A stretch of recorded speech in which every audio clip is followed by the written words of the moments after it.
Welcome to another edition of the Nightly Nugent. Ted, let's just get this out of the way right off the bat. Congratulations. I mean, Detroit Muscle, it's selling like hotcakes. People love it. It flames their patriotic fires. There's some great songs in there.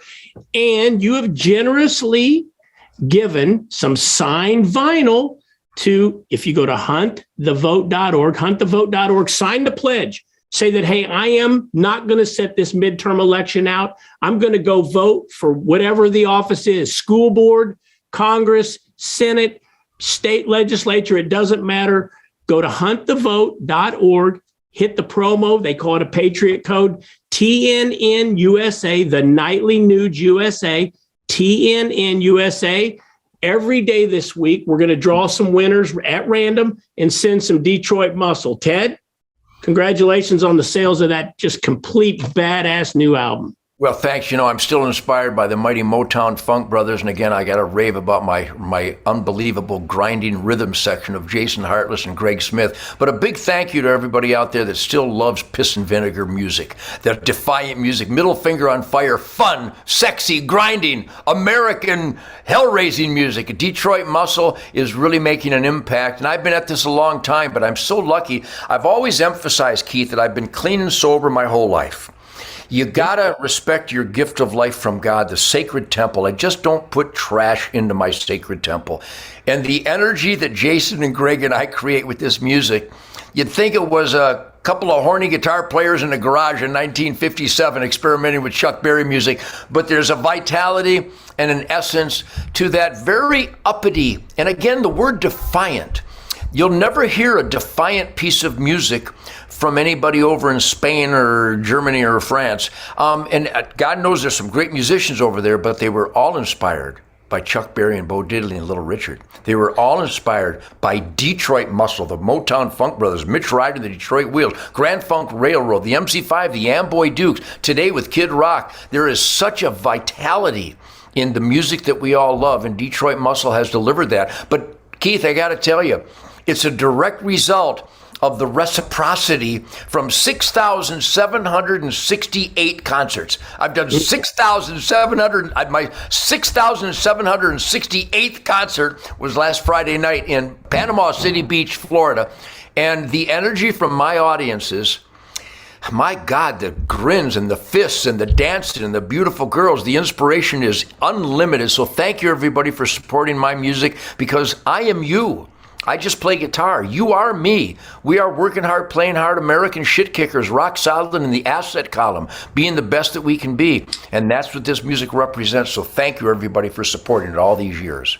We now have a ministry of truth in this country, Ted. And you understand that this ministry of truth is in the Department of Homeland Security, which gives them enforcement powers. So who's to say that this lady, who's a kook, if you haven't, she is literally, if you looked at what she's written and said, it's crazy.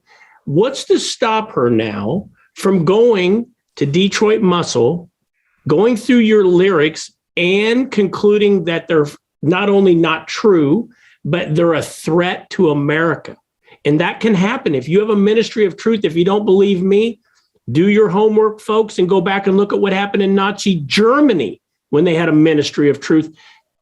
Do you have any concern, Ted, that they're going to come after you? And should average rank and file citizens be afraid? Or what should they do, and what are you going to do?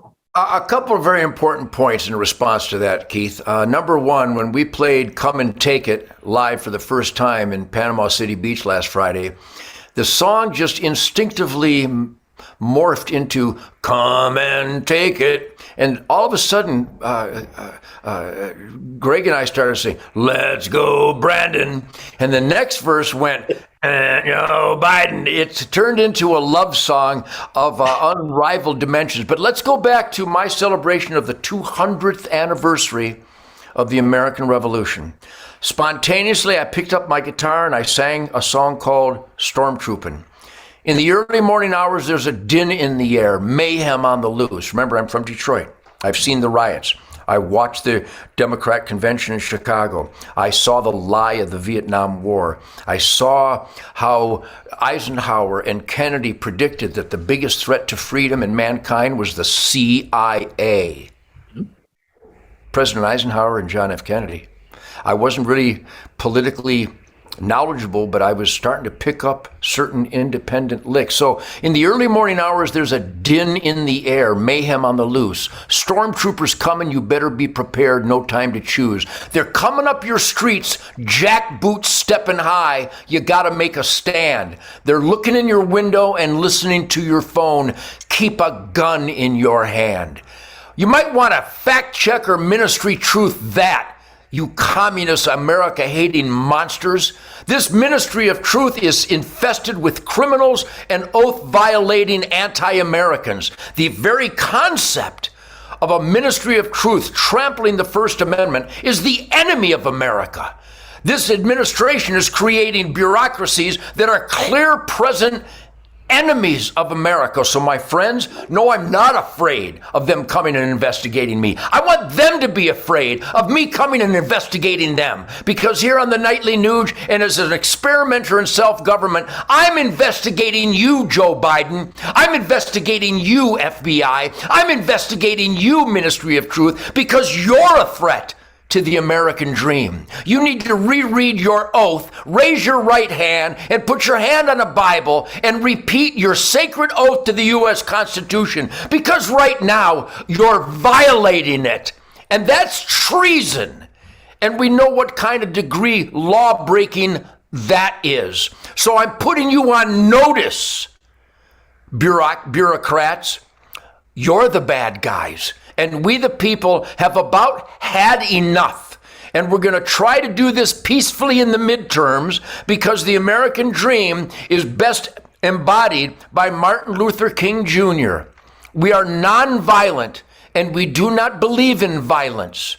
We don't want another Concord Bridge. We really don't want to do that.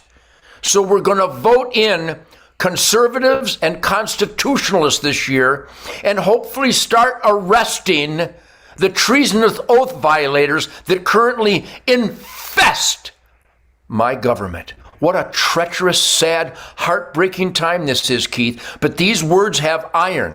Fact checkers are liars, and the Ministry of Truth are oath-violating First Amendment censors. We're not going to stand for it, Keith. Huntthevote.org and hunternation.org.